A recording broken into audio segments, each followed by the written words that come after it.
वही किस पे किया था? शुरू कर आगे। नमस्कार। आज हम हिंदी आलोचना के इतिहास पे चर्चा करेंगे। हिंदी मैं सर्वप्रथम अपना परिचय देना चाहूँगा।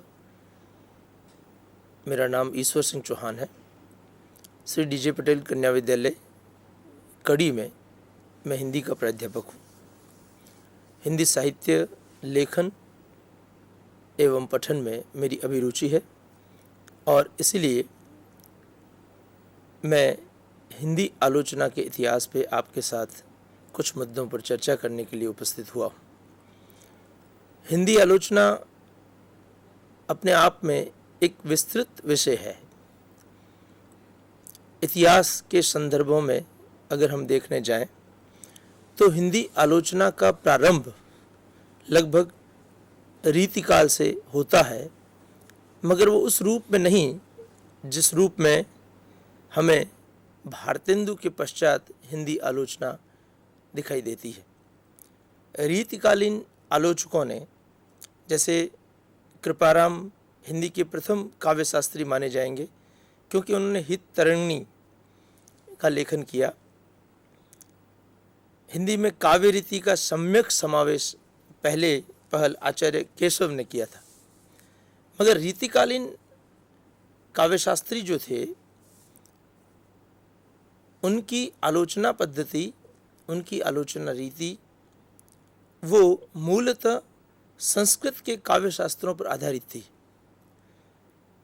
आचार्य रामचंद्र शुक्ल ने उन रीतिकालीन काव्य शास्त्रियों को हिंदी के आलोचक नहीं माना, इसलिए क्योंकि उनमें कुछ कमियां थी, जैसे कि वे सूक्ष्म विवेचना प्रस्तुत नहीं करते थे, गुण दोष की पद्धति निकालने में असमर्थ थे और सबसे बड़ी बात कि उसमें मौलिकता नहीं थी।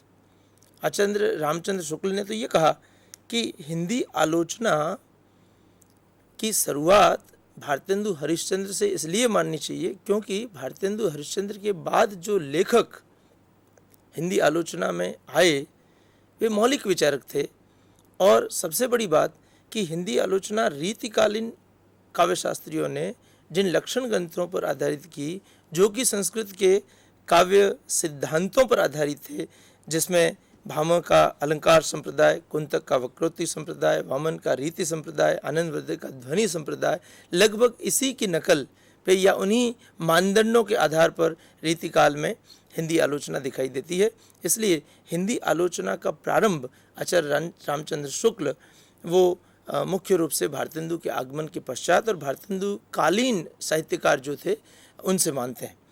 उसका रामचंद्र शुक्ल जी का मुख्य अवधारणा हिंदी आलोचना की प्रारंभ भारतेंदु हरिश्चंद्र से इसलिए भी है क्योंकि भारतेंदु कालीन लेखक मात्र साहित्यकार नहीं थे, वे समाज सेवक भी थे, समाज सुधारक भी थे और आम आदमी के साथ उनका जो साहित्यिक रिश्ता था, या यूँ कह सकते हैं कि साहित्य को पहले रीतिकाल के बाद श्रृंगार और रस और नायिका भेद से निकालकर भारतेंदु हरिश्चंद्रकालीन लेखकों ने समाज के साथ, समाज के आम व्यक्ति के साथ जोड़ा। और जब उनकी आंखें साहित्य की, समाज की मूल अवदशा की तरफ गई और अवदशा की तरफ जाने का कारण 1857 की राज्य क्रांति भी है कि 1857 की राज्य क्रांति के बाद भारतीय मनुष्यों को पुनः चिंतन की एक आवश्यकता महसूस हुई। 1857 की हार ने और अंग्रेजी शिक्षा, अंग्रेजी साहित्य के प्रचार प्रसार ने, ईसाई धर्मावलंबियों के अपने तर्क वितर्क के कारण जो आत्मविश्लेषण की मांग समाज में उठी, उससे साहित्यकार दूर नहीं रह सका। साहित्यकार को लगा कि पुनश्च चिंतन एक करना चाहिए और नए विचार के तहत उन्होंने अपने विचार, जो कि रीतिकाल में गद्यात्मक नहीं बल्कि पद्यात्मक रूप से दिए जाते थे, भारतेंदु हरिश्चंद्र काल में वो विचार गद्य में आए। रीतिकाल की समीक्षा की एक समस्या ये थी कि वो टीका करते थे, तो काव्य का सहारा लेते थे।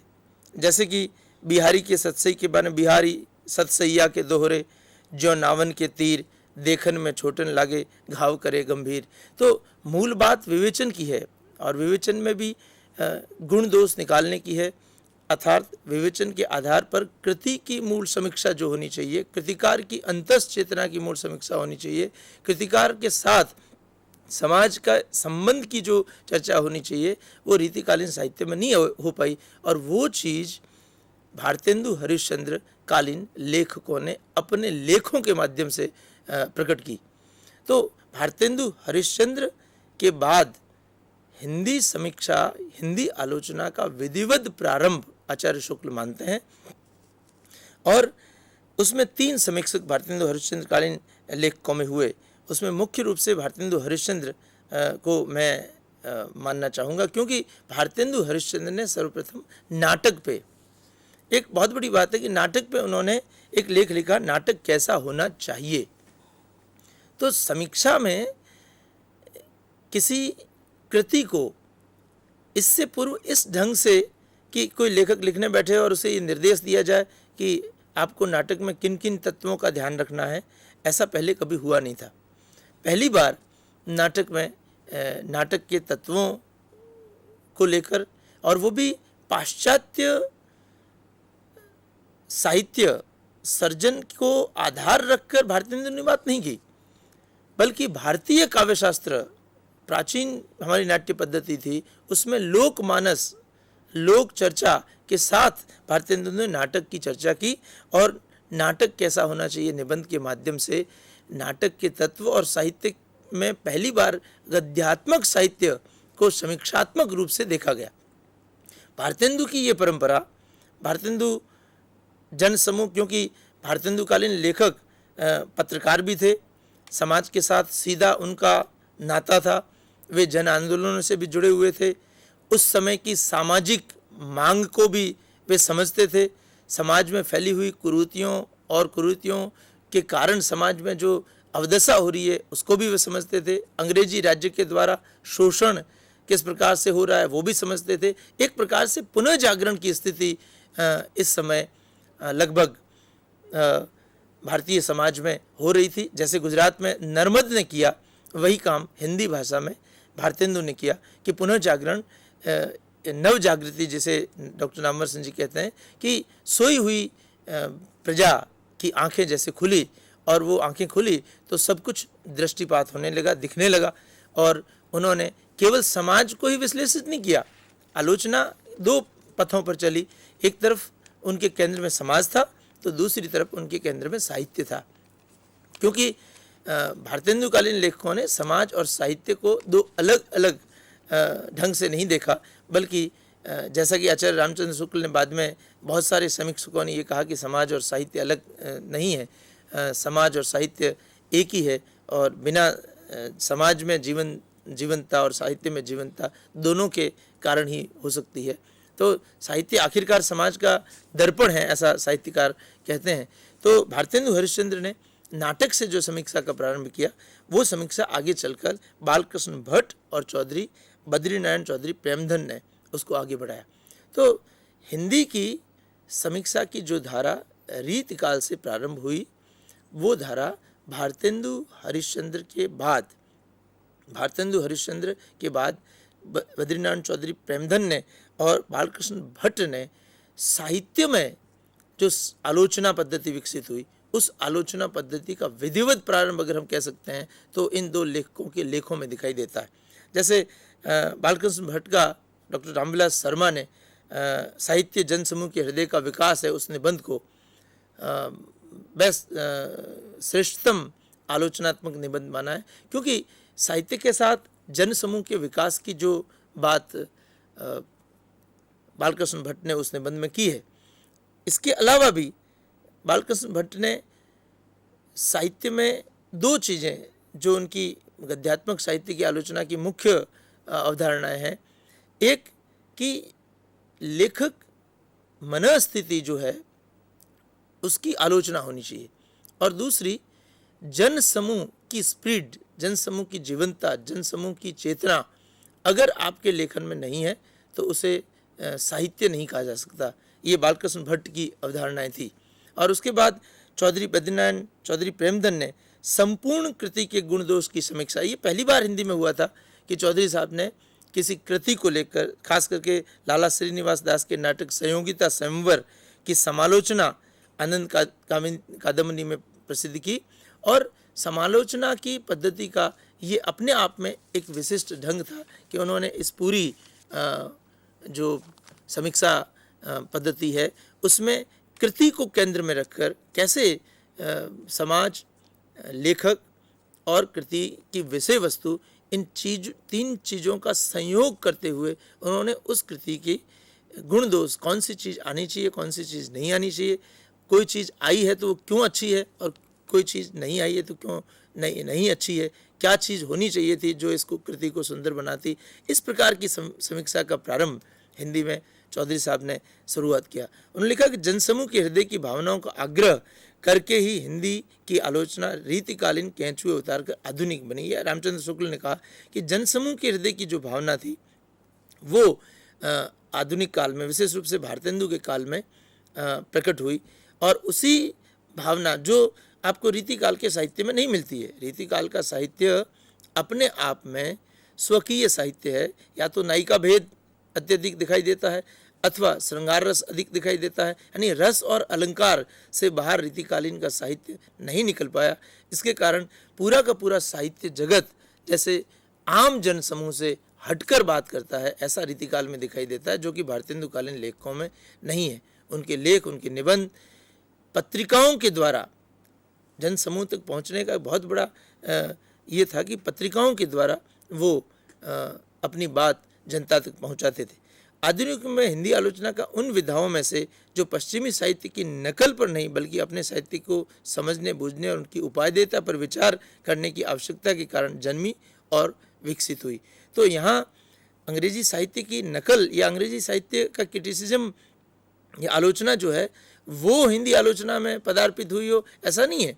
हिंदी ने अपनी आवश्यकता को समझा, लेखकों ने निज अनुभव के द्वारा, निज लेखन के द्वारा, निज आत्मीय भाव और विचार उसमें प्रस्तुत किए। इसलिए हम भारतेंदुकालीन आलोचकों पर ये आरोप नहीं मर सकते कि उन्होंने किसी, जैसे कि भट्ट जी ने श्रीधर पाठक द्वारा अनुदित गोल्ड स्मिथ की कृति हर्मिट की समालोचना में कहा कि अंग्रेजी अत्यंत विस्तृत भाषा और उन्नति के शिखर पर चढ़ी हुई है, परंतु कविता के अंश में हमारी देसी भाषाओं से कभी होड़ नहीं कर सकती। तो ये क्या बात दर्शाती है कि भट्ट जी समझते थे कि हमारा साहित्य हमारी मूल अंतर्चेतना की प्रतिकृति है, इसलिए उसको अंग्रेजी की नकल की या अंग्रेजी की सहायता की आवश्यकता नहीं है।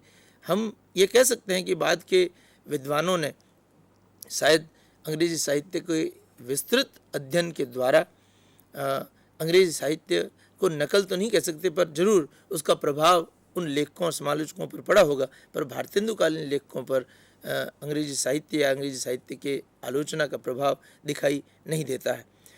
भारतेंदु के बाद भारतेंदु ने आचार्य महावीर प्रसाद द्विवेदी उस आलोचना की हमारी जो परंपरा है उसको आगे बढ़ाते हुए उन्होंने ज्ञान राशि का संचित कोष, जैसे भारतेंदु समाज की बात करते थे तो आचार्य महावीर प्रसाद द्विवेदी कहते थे कि एक साहित्यकार को कम से कम ज्ञान होना चाहिए, विस्तृत ज्ञान होना चाहिए, तभी वो अपने समाज की बात सही ढंग से अपनी साहित्य में कर सकता है। उन्होंने खास करके कविता में दो बहुत महत्वपूर्ण बातें कही महावीर प्रसाद द्विवेदी जी। उन्होंने कहा कि कविता की भाषा बहुत सरल होनी चाहिए, क्योंकि आखिरकार साहित्य का उद्देश्य या साहित्यकार का उद्देश्य वो समाज तक पहुंचना है। अगर कविता की भाषा दुरूह होगी, हम कविता को इतना अधिक अलंकार और श्रृंगारित कर देंगे तो जनता तक बात नहीं पहुंचेगी। इसलिए कविता की भाषा जनरुचि के अनुसार, काव्य की सरस्वती पत्रिका में उनका लेख आया कि जनरुचि के अनुसार साहित्य की रचना होनी चाहिए और जनरुचि विकसित हो, ये हमारा मुख्य उद्देश्य होना चाहिए। इसलिए साहित्यकारों को भी उन्होंने कहा कि हमें साहित्य ऐसा रचना चाहिए जो जनता के बीच रम जाए अथवा जनता जिसको पसंद करे। ऐसा नहीं कि जो जनता से हटता जाए और केवल शास्त्रीय व्याख्या होकर रह जाए। तो महावीर प्रसाद द्विवेदी ने सर्वप्रथम साहित्यकारों के सामने समाज और समाज की अभिरुचि को ध्यान में रखते हुए साहित्य रचने की बात कही। उन्होंने जो नई कविता बाद में हिंदी में एक आंदोलन के स्वरूप में प्रतिष्ठित हुई, उसका प्रारंभ लगभग महावीर प्रसाद द्विवेदी के वक्तव्यों से मिलता है, क्योंकि वो पहले हिंदी के ऐसे आलोचक होंगे जिन्होंने, आचार्य महावीर प्रसाद द्विवेदी ने सरस्वती पत्रिका में ये लिखा कि अगर कोई कवि अपने ढंग से, अपने शिल्प से, अपनी भाषा से कविता रचता है और वो कविता परंपरागत ढांचे में सेट नहीं होती है, या वो कविता परंपरागत ढांचे के अनुसार नहीं है, उसने नया प्रयोग किया है, तो उसे आप कविता मानने से इनकार नहीं कर सकते। क्यों? क्योंकि वो उसका मौलिक अभिव्यक्ति है। इसलिए अगर हम नई कविता के शुभारंभ की बात कहें या नवी कविता के स्वागत की बात कहें या बीजारोपण की बात कहें, तो आचार्य महावीर प्रसाद द्विवेदी ने भारतेंदु के बाद नए कवियों को इस रूप में प्रेरित करते हुए, प्रोत्साहित करते हुए हिंदी साहित्य में लाया। और सबसे बड़ी बात, मानव स्वभाव की आलोचना। कविता जो है, कविता में मानव स्वभाव की आलोचना। आचार्य द्विवेदी ने युगबोध और नवीनता के पोषक थे। वे प्रथम हिंदी के लोकवादी आचार्य है, ऐसा हम कह सकते हैं। उन्होंने मानव स्वभाव, कविता मानव स्वभाव की, पहले कविता केवल मन रम्यता के लिए की जाती थी, पर आचार्य द्विवेदी ने कहा कि नहीं, मानव स्वभाव और प्रकृति चित्रण, प्रकृति में जब तक कवि नहीं जाएगा, मानव स्वभाव के अंतरंग बातों को नहीं जानेगा, उसके विकारों को नहीं पहचाने,